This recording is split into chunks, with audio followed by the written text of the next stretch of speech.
Excision of cervical stump, abdominal approach. With pelvic floor repair. The physician makes an incision just within the pubic hairline. The physician removes the cervical stump, which is the part of the cervix left after the supracervical uterus has been removed. The incision is closed by suturing.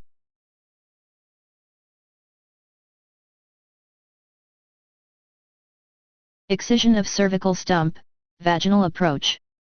Through an incision at the apex of the vagina, the physician removes the cervical stump, which is the part of the cervix left after the supracervical uterus has been removed. The vaginal incision is closed with sutures.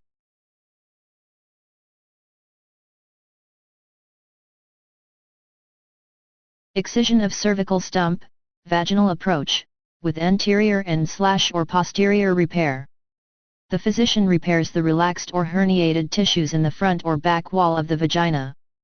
Through the vaginal incision, the physician dissects the tissues between the bladder, urethra, vagina, and rectum. The specific tissue weaknesses are repaired and strengthened using tissue transfer techniques and layered and plication suturing. The incisions are closed with sutures.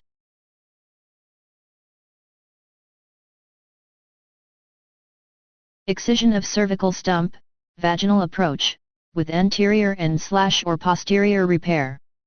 The physician repairs the relaxed or herniated tissues in the front or back wall of the vagina. Through the vaginal incision, the physician dissects the tissues between the bladder, urethra, vagina, and rectum.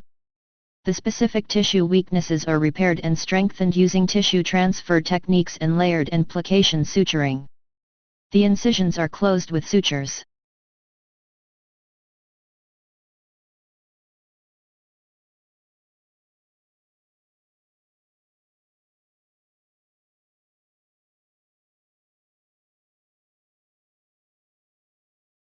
Excision or transposition of pterygium, without graft. With graft. A pterygium is a fleshy, wedge of the bulbar conjunctiva covering a portion of the medial cornea. The physician excises the pterygium with a blade and forceps or scleral scissors.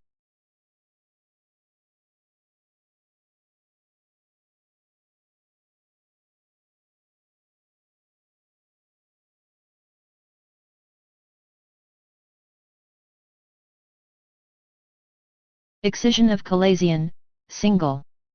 Multiple, same lid. Multiple, different lids.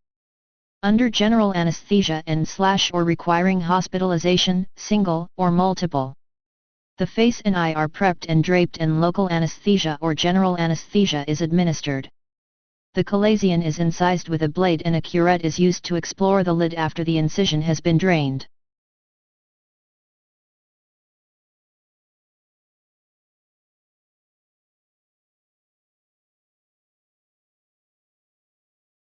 Excision of lip, transverse wedge excision with primary closure.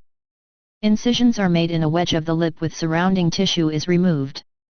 The physician extends the incisions below the surgical wound and advances the tissue flaps.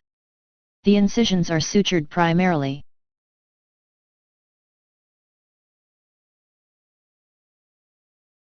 Excision of lip, V-excision with primary direct linear closure. The physician removes a portion of the lip using a V-incision technique. A V-cut is made around the portion of lip to be removed and the lip and surrounding tissue are removed. The surgical wound is closed primarily.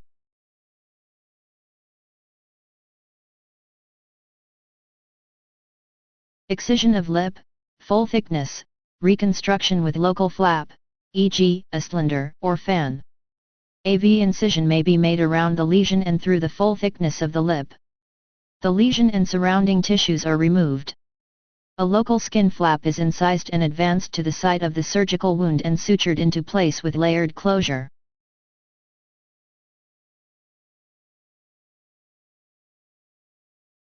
Excision of lip, full thickness, reconstruction with cross lip flap, a cylinder.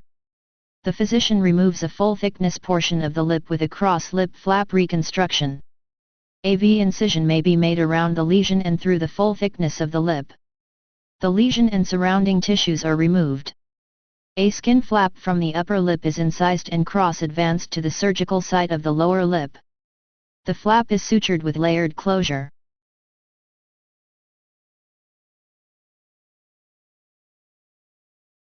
Excision of thrombosed hemorrhoid, external. The physician performs an incision and drainage or excision of a thrombosed external hemorrhoid. The physician exposes the thrombosed external hemorrhoid. The hemorrhoid may be incised and the thrombus removed or completely excised. The incision may be closed or left open to allow continued drainage.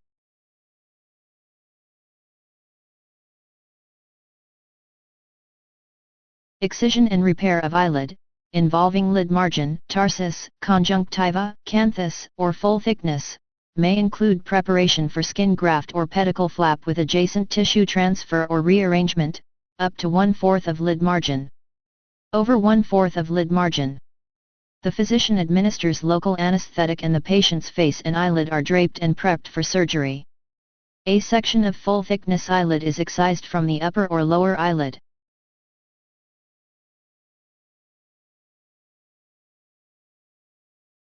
The edges of the excision site are approximated to reconstitute the eyelid contour and the wound is closed with layered sutures.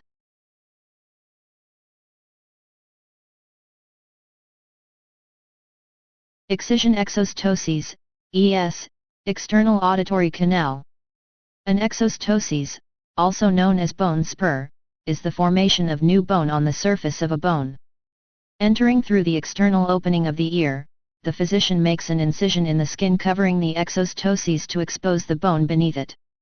The bony growth is removed with a curette or drill. The skin is replaced over the site and the canal is packed to provide hemostasis and to hold the skin in position.